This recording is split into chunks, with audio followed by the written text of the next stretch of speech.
Hi, this is Emily Roberts. Welcome to Winchester News Online. Coming up, Winchester stood still to remember the fallen on Sunday.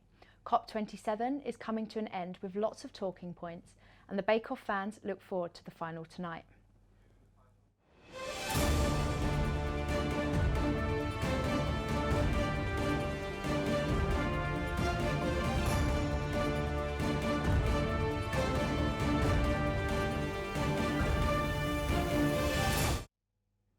The country came to stop last Sunday as the city of Winchester paid respect to those given the ultimate sacrifice in conflict. Tom Hooker was there.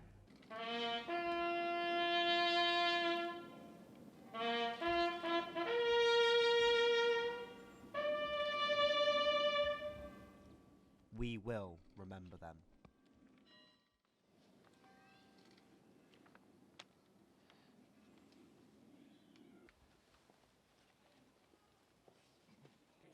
Winchester Cathedral held its Remembrance Day service last Sunday to pay tribute to those who've sacrificed their lives for conflict.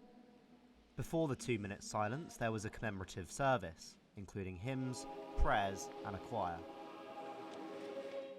This is a really important day in the life of the city, Remembrance Sunday, not just remembering the two great wars, but also all wars and conflicts since. And many, many people were shedding tears, younger people too today, so it really affects the community. The armed forces have obviously given sacrifice through injury, illness, or ultimate sacrifice of their life. Obviously it's a nice memorial for them. This Remembrance Sunday is the first in over 70 years to be held under a male monarch, as King Charles laid a wreath at London's cenotaph. For me, there's no different whether it's somebody who died in the Second World War or somebody who dies in Iraq, Afghanistan.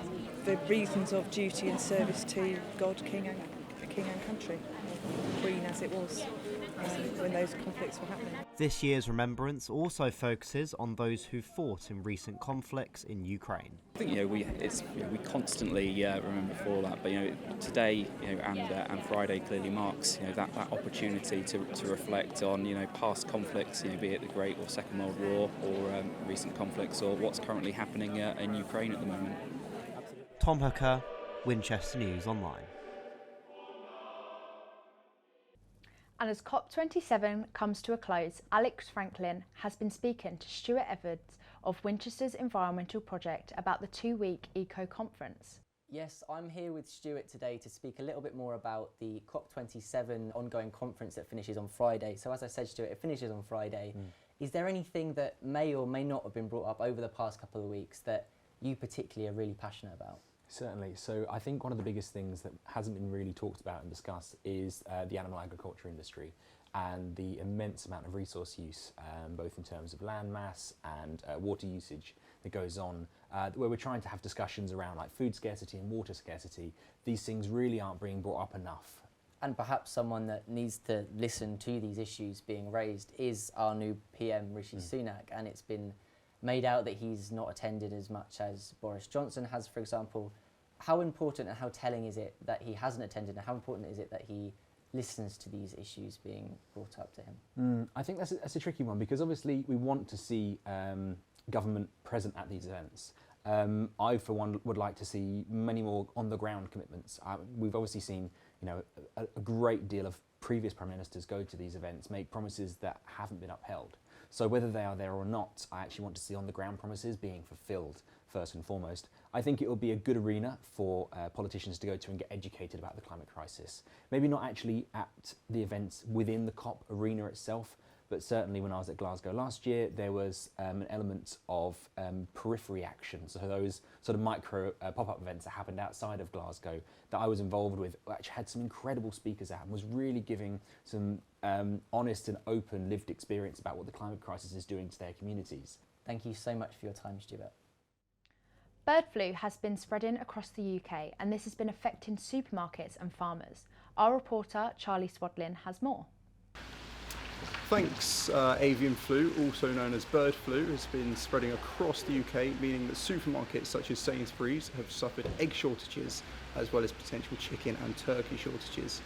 The flu has been spotted across Hampshire along the banks of the River Avon, with swans acting erratically, as well as other swans being spotted dead due to the flu. Farms have been warned to take measures by keeping their poultry indoors, although for some farmers it's already too late, as the flu has already wiped out many of their turkey supply. This means that there may be a turkey and chicken shortage across Christmas, and UK families may not be getting a full Christmas roast. Back to you in the studio. With the cost of living skyrocketing, the Winchester Student Union are offering alternatives to shopping on the high street. Izzy Higgs went to along their first clothes drive. I'm in the vault here at the University of Winchester to see what the Student Union Clothes Drive is all about. I spoke to the SU President, Charlotte Baker, to find out more about the event. So today we've got our first kind of ever clothes drive running down the vault, which is kind of done by us, and then we also have the SU shop kind of doing some like hoodie deals as well as Vibra, who are a clothing company that kind of repeatedly work with us, and they're coming back to sell some of their vintage clothing. Kind of one of the things I wanted to do was create this kind of style event so people could donate clothes and then swap them between them themselves. Also really helps with cost of living at the moment as well. I think something that's really appreciated, like even for myself, I'm really trying to stop spending money, so I can imagine as a student, from being just a student myself, it's something that I think would be quite useful for students to have. Charlotte and the Student Union hope events like this will continue, putting less pressure on our pockets and helping to reduce our fast fashion consumption. Back to you in the studio. A new attraction has arrived in the Brooks Shopping Centre. The immersive experience takes visitors back to a time of conflict and political instability. King Alfred's Britain comes alive with actors and interactive screens to help the public understand the pivotal role Winchester played in Anglo-Saxon Britain. Alistair English went to look around the attraction. We must be safe in Essex. Chant for Alfred King! Alfred King! Alfred King! Alfred King! History Reborn, the 878 AD immersive experience, takes visitors through what life was like in Anglo-Saxon Winchester when King Alfred defeated the Vikings at the Battle of Edington in May 878 AD. And we feel everybody, whether you're visitors or residents of Winchester, will find out something new.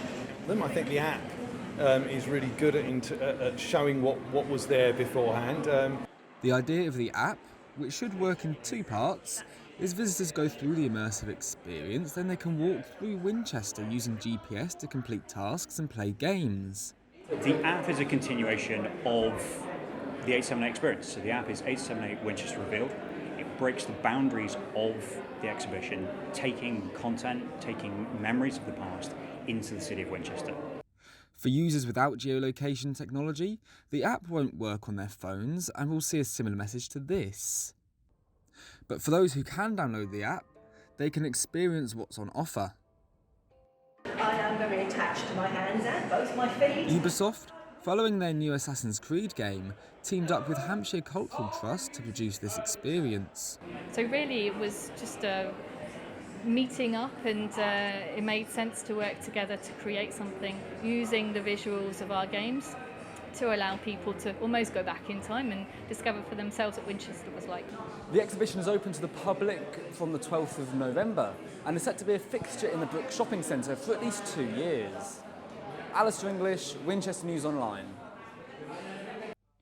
Winchester is soon to be decorated in twinkling lights and home to a 38-foot Christmas tree, and Winchester Bid are looking for a local hero to start the festivities. Sinead Cochrane reports. In the UK's Christmas capital, preparations for this year's festive season are underway, and despite some disruption, Winchester Bid are looking for a local hero to turn on the lights. Bringing a hero that's a true Winchester legend for whatever reason together to give them the honour and recognise their talents or their experience or their contributions to Winchester, and let them press that big red button as a little honour. Last year, the big red button was pressed by 9-year-old Lucy Lamas, who raised £25,000 for charity. This year's local hero will be announced at the Christmas light switch on this Thursday, the 17th of November, which will also celebrate local charities and businesses. It's great the light turn on. I think it adds to the beauty of Winchester. I'm looking forward to it. There's a lot of tourism, not just from around the world, but from different towns and cities around us. In fact, it shows that we have respect for our heroes by allowing them to turn it on. But it ought to be a local hero. Soon this city will be home of twinkling lights and a whole load of festive cheer. But who will be starting the festive season in Winchester? Sinead Cochran, Winchester News Online. With Christmas just around the corner, Southampton's preparations for the festive season are well underway. Owen Noon grabbed his skates to see what progress they've made so far. I'm outside the West Quay Shopping Centre in Southampton, where you can see behind me the West Quay on Ice ice rink. It's back for the first time in 2 years, having been absent since 2019 due to the coronavirus pandemic. The 600 square metre ice rink will be open every day of the festive period from 3 p.m. today until the 8th of January, excluding only Christmas Day. Having walked around at the ice rink earlier this morning, it seems as though preparation and construction is still going ahead to try and meet their 3 p.m. deadline today. The rest will just have to wait and see. The ice rink was originally supposed to open on the 11th of November, but was pushed back to 3 p.m. today because of severe weather warnings. Let's see how many people we see on the ice later today. Back to you in the studio.